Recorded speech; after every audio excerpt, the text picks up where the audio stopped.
어머님, 저 왔어요. 똥기저귀는 형님이 치우셨죠? 전 어머님 좋아하시는 전복죽 사왔는데. 어머? 형님 표정이 왜 그래요? 병실 문을 활짝 열고 들어선 동서 최수진의 목소리는 봄날의 꽃송이처럼 환했습니다. 하지만 그 순간 침대 옆에 서 있던 맏며느리 강미자의 얼굴은 마치 흙빛처럼 창백하게 변해 있었습니다. 아니, 정확히 말하자면 그녀의 눈빛에는 분노와 억울함, 그리고 뭐라 형언할 수 없는 복잡한 감정들이 소용돌이치고 있었습니다. 대체 주인공은 어쩌다 이런 기막힌 상황을 맞이하게 된 걸까요? 그 이유가 궁금하시다면 좋아요와 구독 꾹 눌러주시고 꼭 끝까지 시청해주세요. 일부 빙판길의 악몽이 모든 일은 지난주 화요일 아침 서울의 한파가 몰아치던 날 시작되었습니다. 강남구 대치동 고급 빌라들이 즐비한 그 골목길을 82세의 박 여사가 천천히 걸어가고 있었습니다. 한 손에는 아침장을 보고 온 비닐봉지가 들려 있었고 다른 손에는 오래된 지팡이가 쥐어져 있었습니다. 요즘 젊은 것들은 다 차를 끌고 다니던데 난 아직 두 다리 멀쩡해. 박 여사는 그렇게 중얼거리며 골목길을 걸었습니다. 100억대 빌딩을 소유한 부동산 자산가 하지만 그녀는 평생을 검소하게 살아온 사람이었습니다. 운전기사? 그런 건 필요 없었습니다. 가사도우미? 손이 멀쩡한데 왜 남의 손을 빌려야 합니까? 그게 박 여사의 평소 신념이었습니다. 그런데 그날따라 날씨가 문제였습니다. 전날 밤 내린 비가 새벽녘 급격히 얼어붙으면서 보도블록 위에 얇은 빙판이 깔려 있었던 것입니다. 어머, 박 여사가 발을 헛디디는 순간 쿵, 그녀의 몸이 마치 느린 화면처럼 뒤로 넘어가며 보도블록에 그대로 쓰러졌습니다. 으, 엉덩이와 허리에서 번져나오는 날카로운 통증에 박 여사는 일어나려 했지만 도저히 힘이 들어가지 않았습니다. 아줌마, 괜찮으세요? 지나가던 젊은 남자가 급히 달려와 119를 불렀습니다. 그렇게 박 여사는 구급차에 실려 병원 응급실로 향하게 되었습니다. 엉치뼈 골절과 척추 압박 골절입니다. 최소 3주는 절대 안정이 필요합니다. 의사의 진단을 듣고 박 여사는 작게 한숨을 내쉬었습니다. 참, 80평생 이렇게 누워본 적이 없는데. 그리고는 간호사에게 부탁해 맏며느리에게 전화를 걸었습니다. 미자야, 나 지금 병원인데. 전화를 받은 강미자는 설거지하던 손을 급히 닦고 외투를 집어들었습니다. 어머님, 어디가 다치셨어요? 어느 병원이세요?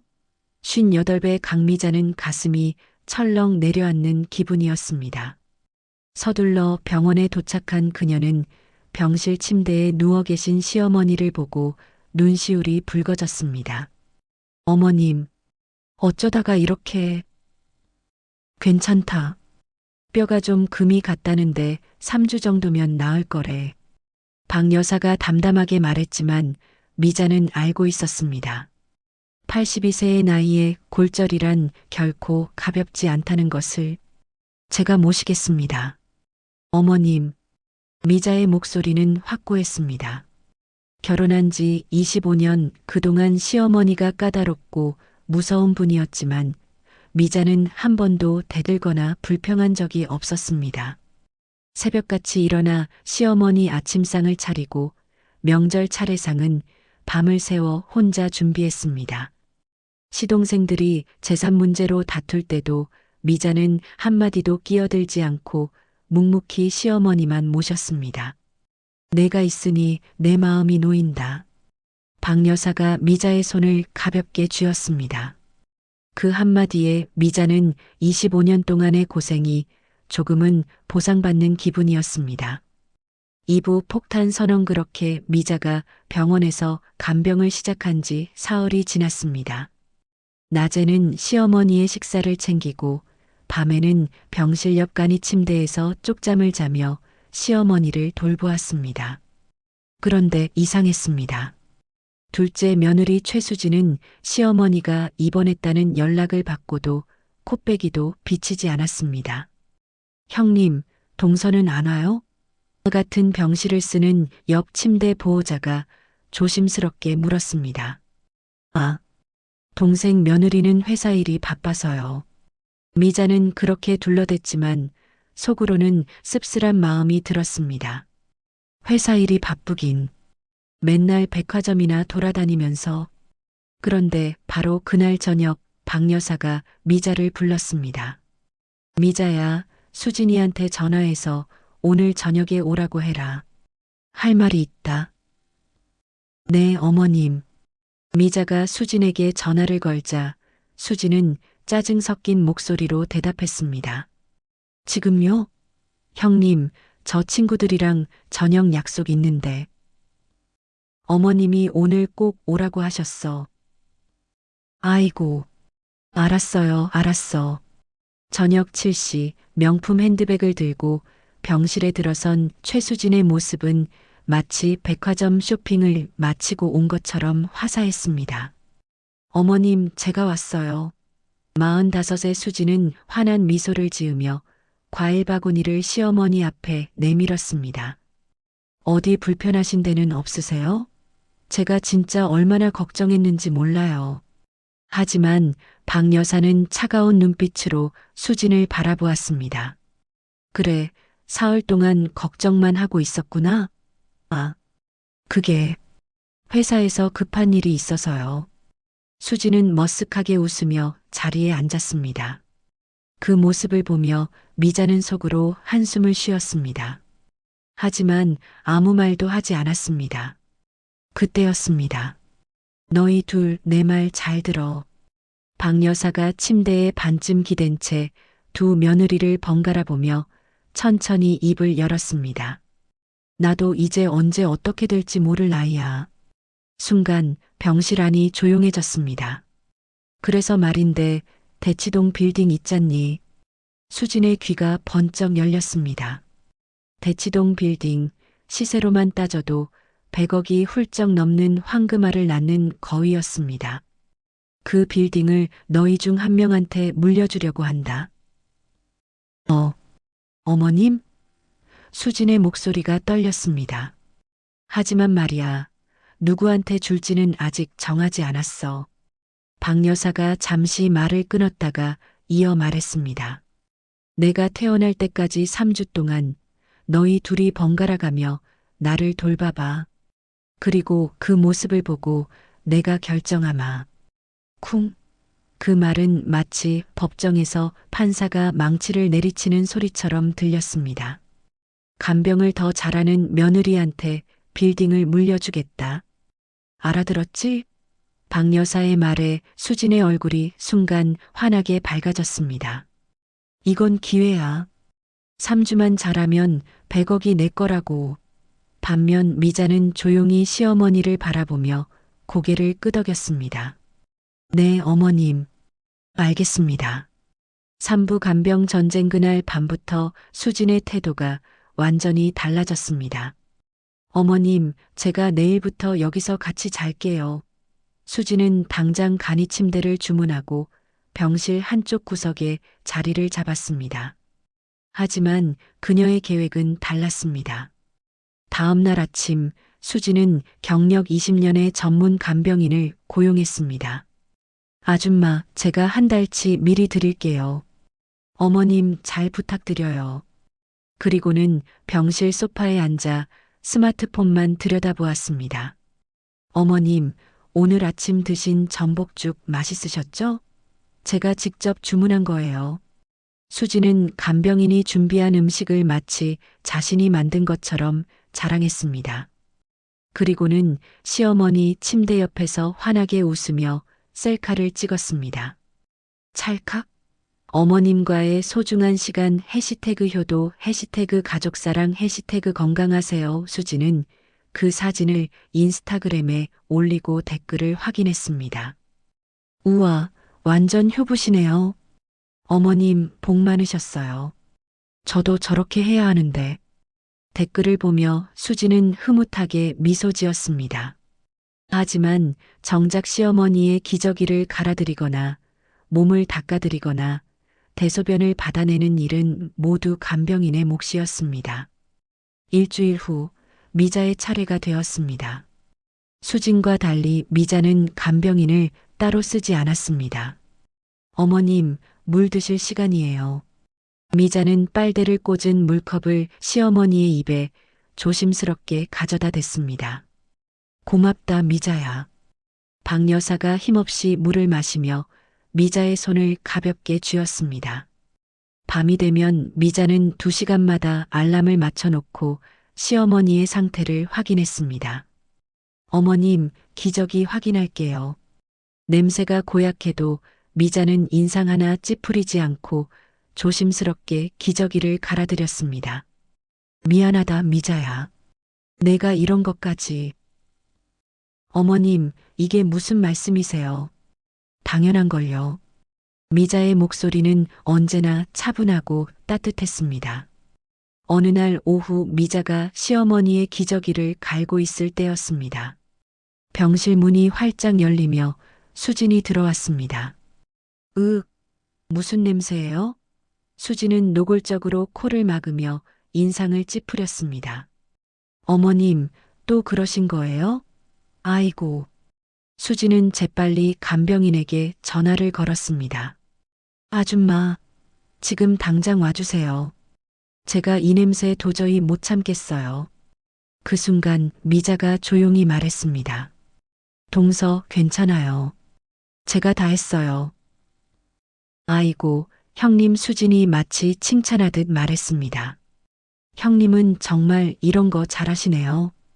타고난 것 같아요. 저는 도저히 못하겠던데. 그 말 속에는 은근한 비아냥과 무시가 섞여 있었습니다. 형님은 원래 이런 일이나 하던 사람이잖아. 나는 달라. 미자는 그 말의 속뜻을 알고 있었습니다. 하지만 그녀는 아무 말 없이 시어머니의 이불을 다시 덮어드렸습니다. 사부 치매인가 연기인가 입원한 지 2주째 되던 날부터 이상한 일이 벌어지기 시작했습니다. 밤마다 박 여사가 헛소리를 하기 시작한 것입니다. 여보, 당신 어디 갔어? 한밤중 박 여사가 갑자기 헛소리를 하며 침대 밖으로 나가려 했습니다. 어머님, 위험해요. 당번이던 미자가 황급히 달려가 시어머니를 붙잡았습니다. 저 사람 누구야? 나 모르는 사람이야? 박 여사가 미자를 알아보지 못하고 손을 휘저으며 소리쳤습니다. 어머님, 저예요. 며느리 미자예요. 미자?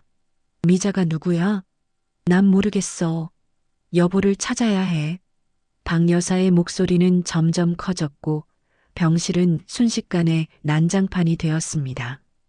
다음 날 아침 의사는 미자를 따로 불러 조심스럽게 말했습니다. 환자분께서 밤마다 선망 증상을 보이고 계십니다. 선망이요? 네.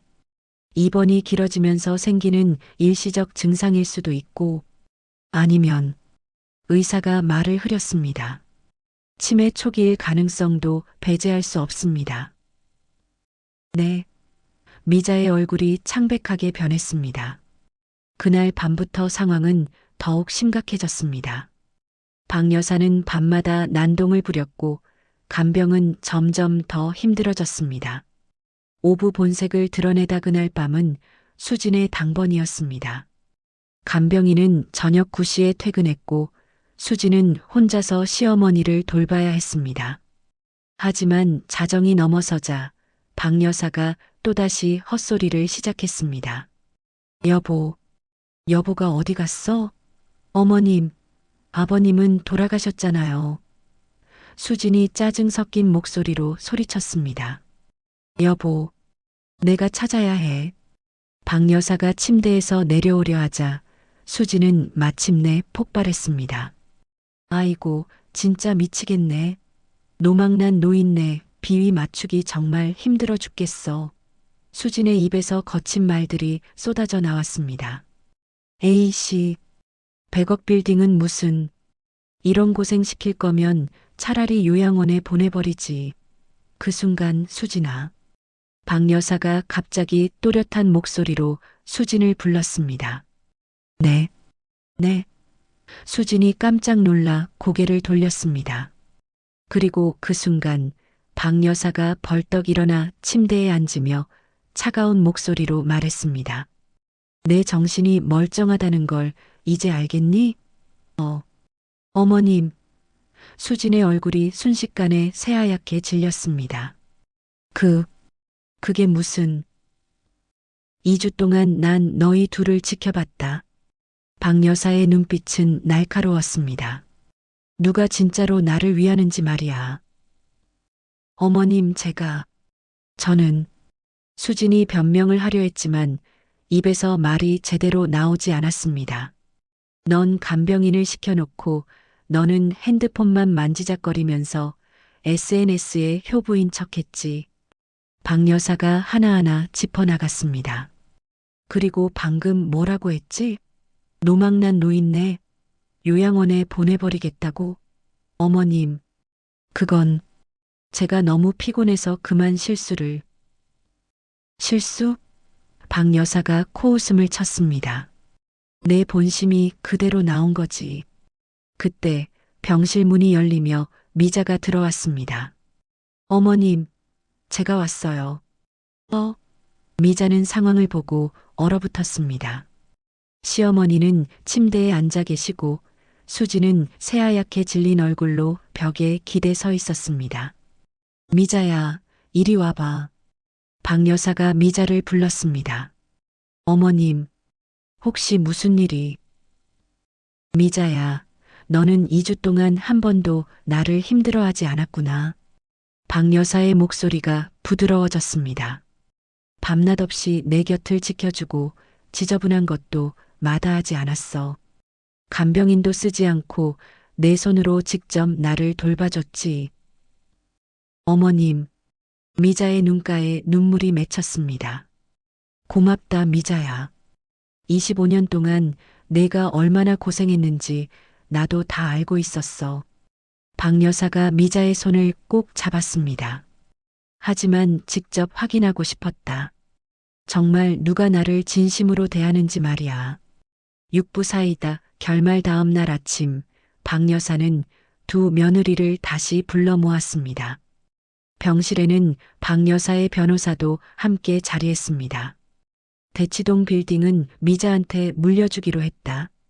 박 여사가 단호하게 말했습니다. 어머님, 수진이 소리쳤습니다. 제게도 기회를 주신다고 하셨잖아요. 기회? 너한테 2주라는 충분한 기회를 줬어. 박 여사가 차갑게 대답했습니다. 하지만 넌 그 기회를 스스로 날려버렸지. 간병인한테 돈 쓰면서 SNS에 효부 코스프레나 하고 밤에는 노망난 노인네라며 나를 모욕했어. 그건 제가 너무 힘들어서. 힘들어서? 박 여사가 냉소를 띄었습니다. 미자는 간병인 한 명 없이 혼자서 나를 돌봤어. 더 힘들었겠지. 하지만 단 한 번도 불평하지 않았어.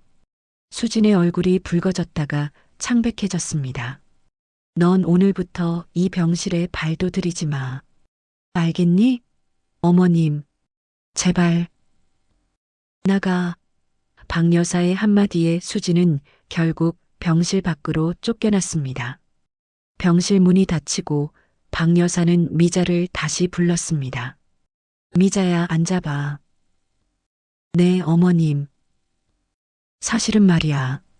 박 여사가 천천히 입을 열었습니다. 내가 결혼하고 처음 우리 집에 왔을 때부터 난 내가 착한 아이라는 걸 알고 있었어. 어머님. 하지만 내가 너무 까다롭고 무서운 시어머니였지. 미안하다. 박 여사의 눈가에 눈물이 맺혔습니다. 25년 동안 내가 얼마나 힘들었을지 말 안 해도 알아. 아닙니다, 어머님. 저는 아니야. 내가 힘들었던 거 내가 다 알아. 박 여사가 미자의 손을 두 손으로 감싸 쥐었습니다. 빌딩은 내가 가져. 어머님. 그리고 말이야, 앞으로 남은 시간 동안 난 내게 진짜 좋은 시어머니가 되고 싶구나. 그 말에 미자는 더 이상 참지 못하고 눈물을 흘렸습니다. 25년 동안 꾹꾹 눌러 참았던 모든 서러움과 억울함이 그 눈물 속에 담겨 있었습니다. 고맙습니다, 어머님. 정말, 정말 고맙습니다. 3주 후, 박 여사는 무사히 퇴원했습니다. 그리고 약속대로 대치동 빌딩은 미자의 이름으로 증여되었습니다. 수지는 그 후로 시댁 식구들과 연락을 끊었고 미자는 시어머니를 모시고 함께 살기 시작했습니다. 미자야, 오늘 저녁은 뭐 먹고 싶니? 어머님이 좋아하시는 거 해드릴게요. 아니야, 오늘은 내가 먹고 싶은 걸로 해. 박 여사와 미자는 이제 진짜 가족이 되었습니다. 돈이나 재산 때문이 아니라 진심과 정성으로 쌓아 올린 관계였습니다. 어쩌면 세상의 모든 관계가 그래야 하는 게 아닐까요? 겉으로 보이는 것보다 속마음이 중요하고 말보다는 행동이 더 크게 말하고 순간의 이익보다는 오랜 시간 쌓아온 진심이 결국 빛을 발하는 것. 강미자처럼 묵묵히 자기 자리를 지키는 사람들에게 이 세상은 반드시 보상한다는 것을 우리는 기억해야 합니다. 여러분의 삶 속에서도 강미자처럼 누군가를 위해 진심을 다하고 계신가요? 그렇다면 그 진심은 반드시 빛을 보게 될 것입니다. 조금 늦더라도, 조금 힘들더라도 결국 진심은 통하게 되어 있습니다. 지금까지 여러분의 채널 희노애락 사연이었습니다. 감사합니다.